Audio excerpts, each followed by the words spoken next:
Hari ini kita bakal bahas sebuah pertanyaan yang mungkin bikin sedikit gerah. Mana sih yang lebih berbahaya buat sebuah negara? Coba bayangin deh, ada maling bobol brankas tengah malam. Jelas itu kejahatan kan? Tapi gimana kalau brankas negara yang dikuras, siang bolong lagi, dibungkus rapi pakai pita, program mulia untuk rakyat? Itu masih kejahatan atau sekedar kebocoran sistem? Di era yang katanya sudah serba digital, serba transparan, pakai e-katalog, gimana caranya mereka bisa melakukan markup setinggi itu tanpa ketahuan sistem? Fakta yang cukup pahit ya. Dan monopoli elit sudah terpampang senyata ini, pertanyaan besarnya adalah mengapa program-program semacam ini hampir selalu lolos tanpa perlawanan berarti? Mengapa kritiknya begitu sepi? Kebijakan publik itu seringkali lahir bukan dari meja kajian akademis yang dingin dan kalkulatif. Pertanyaannya kelihatannya simpel, tapi dampaknya ini bisa menghancurkan satu generasi. Mana nih di antara keduanya yang sebenarnya lagi menggerogoti masa depan kita semua? Apakah si garong di jalanan yang aksinya jelas kelihatan dan langsung kita cap sebagai penjahat? Atau jangan-jangan sebuah sistem raksasa yang jalan atas nama kebaikan, tapi sama sekali nggak bisa diawasi?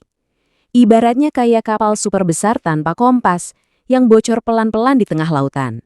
Oke, sebelum kita lanjut, penting banget nih kita lurusin satu hal. Analisis ini bukan untuk nyerang siapa-siapa.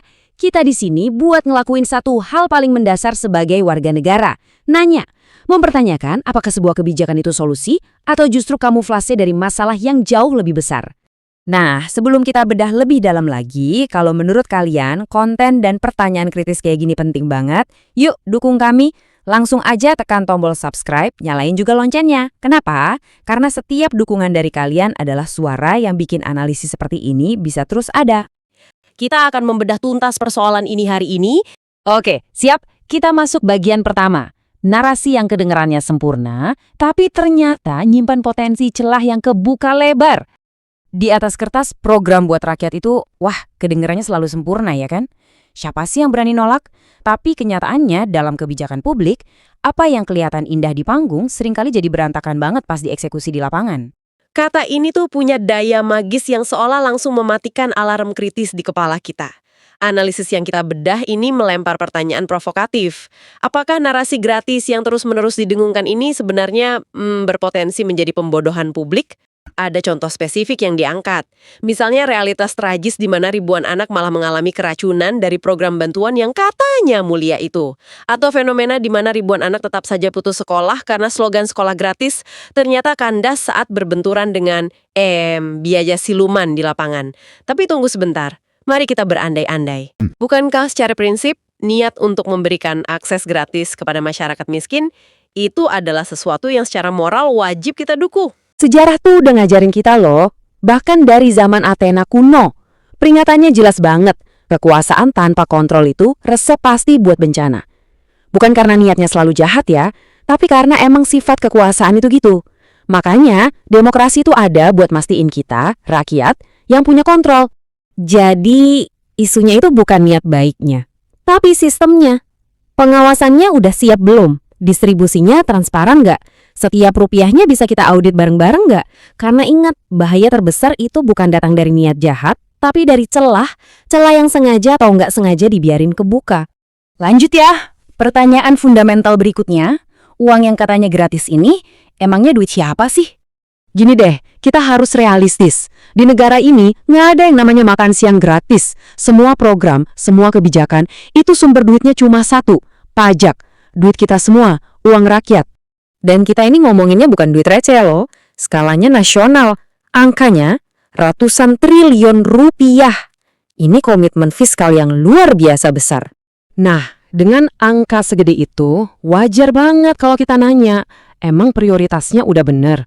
Potensi borosnya gimana? Proses tender, distribusinya, transparan nggak? Ini bukan nuduh loh ya. Ini hak kita sebagai warga negara demokrasi buat bertanya. Setiap proyek gede, sebagus apapun tujuannya, itu pasti ada risikonya. Yuk kita lihat apa aja sih risikonya? Nah, ini dia 4 hantu yang selalu ngintilin proyek-proyek raksasa. 1. Distribusi salah sasaran. 2. Kualitasnya asal-asalan. 3. Anggaran di markup. Dan ujung-ujungnya, yang untung cuma segelintir orang. Ini pola klasik, pola korupsi sistemik yang harus kita kenali dan waspadai. Aturan mainnya simpel aja. Makin gede kuenya, makin gede godaannya. Makanya pengawasan dari kita semua, dari publik, jadi benteng pertahanan terakhir yang paling penting. Oke, ini dia jantung permasalahannya. Pertanyaannya bukan lagi siapa malingnya, tapi sistemnya tahan maling nggak? Ini bedanya. Garong itu sadar 100% dia lagi nyolong. Tapi kebocoran sistem, wah ini jauh lebih licik. Semuanya bisa kelihatan sah, dokumennya lengkap, prosedurnya bener, tapi kok uang rakyat bisa nguap gitu aja, entah kemana. Jadi, yuk kita geser fokus kita. Nyari siapa malingnya itu penting, tapi jauh lebih penting lagi, itu bangun sistem yang anti maling dari awal. Pertanyaan sebenarnya adalah, sistem ini dirancang cukup transparan dan akuntabel nggak sih buat nutup semua celah potensial? Dan pada akhirnya, ya, semua ini balik lagi ke kita, ke cara kita mikir sebagai warga negara, karena pikiran kita hari ini itu yang nentuin masa depan kita semua. Coba kita renungin bareng-bareng, apakah program yang super gede dan biayanya triliunan itu udah pasti jadi solusi terbaik? Apa kita udah seyakin itu kalau sistem pengawasan yang ada sekarang benar-benar kuat buat ngawal dana sebesar ini? Terus siapa sih yang sebenarnya diuntungkan dalam jangka panjang? Rakyat kecil? Atau jangan-jangan para pemain besar di balik layar? Dan yang paling penting, buat kita sendiri. Udah cukup kritis belum sih kita sebagai rakyat buat ngawal setiap kebijakan yang pakai uang kita? Uang rakyat itu bukan punya pejabat, bukan punya partai, tapi punya kita semua. Dan mastiin uang itu nggak raib, entah sama garong atau karena kebocoran sistem, itu tugas kita bareng-bareng. Demokrasi itu matinya bukan karena kritik, tapi karena rakyatnya udah berhenti peduli. Sekarang, giliran kalian. Tulis pendapat kalian di kolom komentar. Dan sebagai penutup, ingat kata-kata ini. Teruslah berpikir selagi berpikir itu sendiri belum dipungut pajak.